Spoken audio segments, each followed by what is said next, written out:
Henri Mathieu, bonjour. Bonjour. Merci d'être là. Plaisir. Pas très loin des origines ici. Hein. Non, pas très loin des origines. Effectivement, je suis alsacien pure souche. Malgré du fait que je sois parti à 11 ans, j'ai toujours gardé des racines ici. J'ai mes parents et mon frère qui habitent dans la région. Néo-retraité depuis peu finalement. Comment ça se passe ces premiers temps de retraite là? C'est particulier, non? Quand on a été habitué à courir de partout de par le monde, ça doit être particulier, non? Oui, effectivement, c'est un petit peu étrange. Voilà, j'ai arrêté ma carrière en fin d'année dernière. Là, même si on est préparé, quand ça s'arrête du jour au lendemain, c'est quelque chose qui est un petit peu compliqué. Bon, j'ai la chance, j'ai 2 enfants aussi à la maison. Dont un tout dernier qui est arrivé, il y a la petite. Oui, la petite qui a un peu plus d'1 an, donc ça me permet de passer un peu plus de temps avec eux. Et voilà, c'est la suite logique des choses.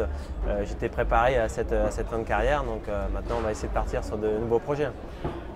On peut en savoir un peu plus sur ces nouveaux projets? Je suis vraiment au départ de plusieurs projets. Alors, il y en a un qui est déjà d'actualité. J'ai lancé avec un associé une application de mise en relation de partenaires dans le tennis, et qui va aussi servir de réservation, de réserver des cours dans les clubs. Donc voilà, ça on peut déjà la télécharger sur Android ou sur Apple. Ça s'appelle Tiebreak.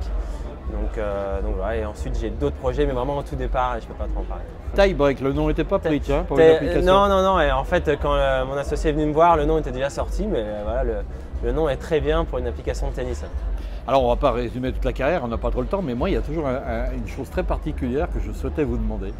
En 2008, vous avez fait votre meilleur classement mondial, je crois que vous étiez quelque part 12-13e. 12e, ce qui est considérable au niveau mondial. On sait ensuite que 2 ans plus tard, il y a eu cette grosse opération.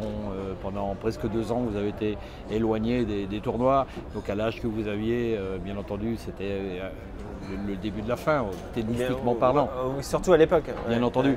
Moi, la question que je me suis posée, à un moment donné, quand vous êtes 12e mondial, sans ce pépin, la question, pardon, peut-être de remuer des choses qui ne sont pas graves, mais sans ce pépin, vous auriez pu espérer encore mieux? C'est difficile à dire. Ensuite, le pépin est arrivé un petit peu plus tard. J'étais redescendu au classement. Alors effectivement, j'avais comme ambition d'essayer de dépasser mon meilleur classement.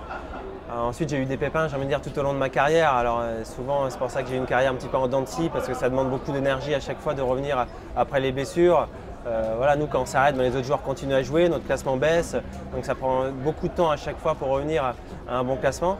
Alors, effectivement, chaque fois, c'était un petit peu les montagnes russes.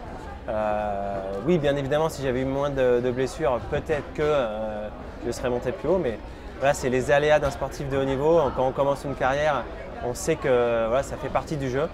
Ouais, j'ai fait du mieux possible et voilà, en tout cas, j'ai aucun regret. Une carrière, c'est dur à faire dans ce sport-là? Non, bien sûr que voilà, une carrière, c'est très difficile. Voilà, ça demande beaucoup de sacrifices dès le plus jeune âge. Voilà, une hygiène de vie assez drastique, j'ai envie de dire. Voilà, une constance permanente, une remise en question perpétuelle, parce que voilà, le classement est remis en cause chaque semaine. Donc, on a des défaites aussi chaque semaine, donc c'est une remise en question vraiment permanente. Pas de regret, je veux dire par là, si vos enfants, quand ils auront l'âge dans un certain temps, maintenant bien entendu on n'y est pas, mais qu'ils désiraient faire une carrière de tennisman ou woman professionnel, vous leur conseilleriez quand même malgré tout? En toute transparence, non. Non, en tout cas je ne les pousserai jamais. Ensuite, voilà, s'ils retrouvent leur passion et une envie folle d'en faire leur métier, que ce soit dans un sport ou l'autre, ou que ce soit dans le tennis ou un autre sport, bien évidemment, je ne m'y opposerai jamais, mais je ne les pousserai jamais parce que voilà, même si j'ai aucun regret, c'est une vie qui est vraiment très difficile. Et voilà, je suis conscient que voilà, malgré cette carrière un petit peu en dents de scie, j'ai quand même atteint la 12e place mondiale. Ça demande énormément de sacrifices et il y a très peu d'élus. Merci Paul-Henri. Avec plaisir.